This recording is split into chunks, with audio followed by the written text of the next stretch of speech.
Guys, this is bad. This is bad, okay? This is a serious video. We've no time for intros. We've no time for nothing. We gotta deliver the message, okay? My friend just called me up, and his friend, whose auntie's uncle's brother's sister's mother, told him that Bitcoin's over. It's finished, and it's going to zero. And his friend's auntie's uncle's cousin's brother, he works for the government, so he should know. Guys, I was just about to jump in the shower there. I've been teaching boot camps all day. I jumped onto crypto YouTube, and I was just like, gee, there's not much videos up, and people probably need reassuring, so I'm gonna have to do a second video before I finish work for the day. Do a quick little video, talk to people about the bear market we're in, the crash that we're in, the correction that we're in, call it what you want. But I've even had people message me asking me, they want to sell. They bought high and now they want to sell low. It's like, that's not what investors do. The plan is you buy low, sell high. Don't buy high and sell low. This is why we call it hodling. So I'll tell you what my action is. Fear, uncertainty and doubt is something that's been in crypto since the beginning, and it will be here in the future. I just finished my bootcamp. One of the slides, a part of the thesis we go through, is the bigger Bitcoin becomes, the more FUD it will attract. There will be short-term extreme volatility. Prepare for it. Expect it, because it happens. It's part of being here. When you understand Bitcoin the asset, okay, and the network effect, and where it's going, and it has a crash, and it has a bear market, it's a gift. It's a gift. It's an opportunity to buy it at half price. Happy days. I was going to buy it at 60 grand. Damn right I'm buying it at 35.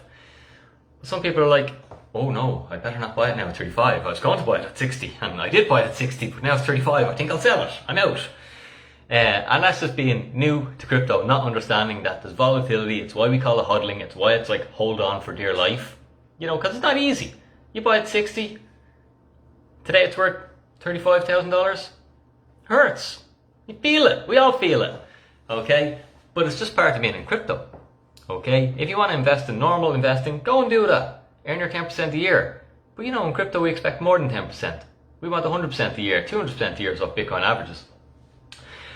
And therefore we're prepared to stomach volatility, extreme volatility, because the volatility makes us rich. If there's no volatility in crypto, you put your money in, your money stays the same. What would the point be?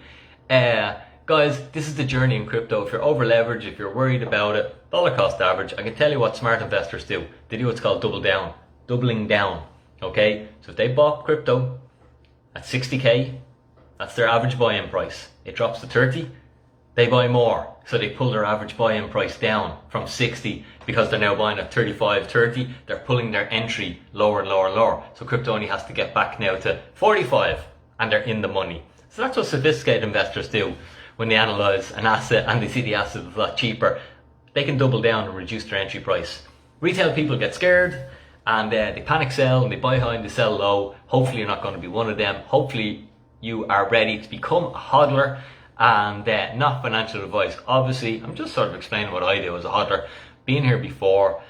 I've seen my crypto wealth go up and I've seen it come down. But generally over time, Bitcoin is trending up in a parabolic bull run with loads of volatility. Now, obviously if you buy shitcoins, they'll get wrecked and you'll get wrecked along with them.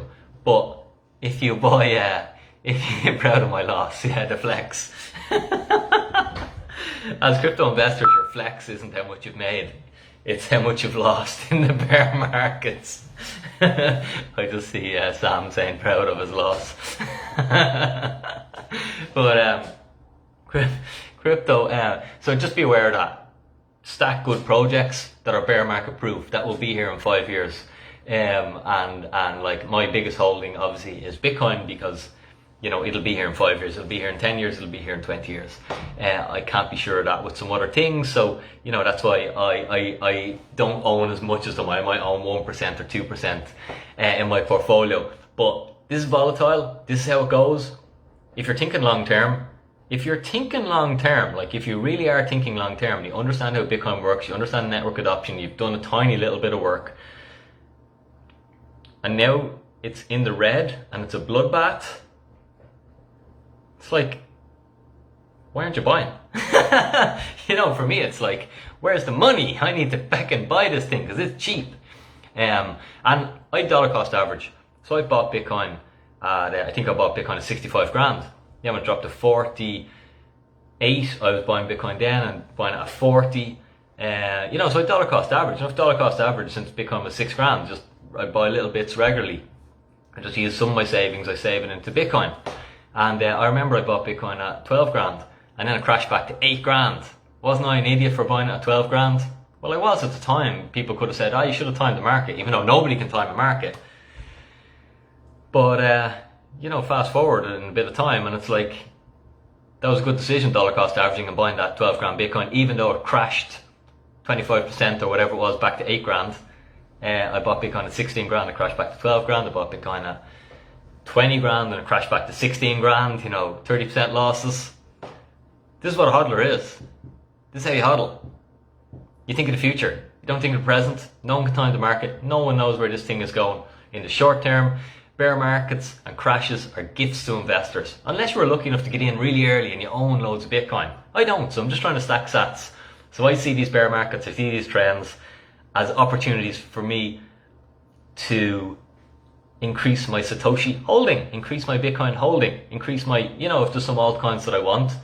For example, I wanted some Solana, but I want it more now. It's $100 instead of $250. Now I want it more, and now I'm a buyer. When it was nearly $300, I was like, I've missed that pump. But now I'm a buyer. Now the credit card, or not the credit card, but the debit card will be coming out, and I'll be getting a few more sols because they're on sale. I won't be going all in on it, but I'll just be dollar cost averaging because I want to increase my position in that, like all my other layer ones. So that's the crack. That's how I do it. Hope you're having a good day. I just put in my clickbait headline for the crack. If you missed the start of the video, I was having a crack. I was just saying, my friend told me, and his mom told him, and his mom works for X company, and they work for the government, and they said, Bitcoin's going away. Bitcoin's broke. It's like, yeah, people have been saying this for 13 years. And it just keeps going higher and higher. That's what footproof is. Guys, have a good Saturday. Hope you have a good time. Thanks for being here. Hit the like button if you want to stay in touch with all our videos. Give the YouTube channel a subscribe. I was on a podcast. That'll be going out on the YouTube channel. And we got some other cool things that are happening on the YouTube channel. Crypto with Dinny. Thanks guys. Have an awesome day. Dinny out.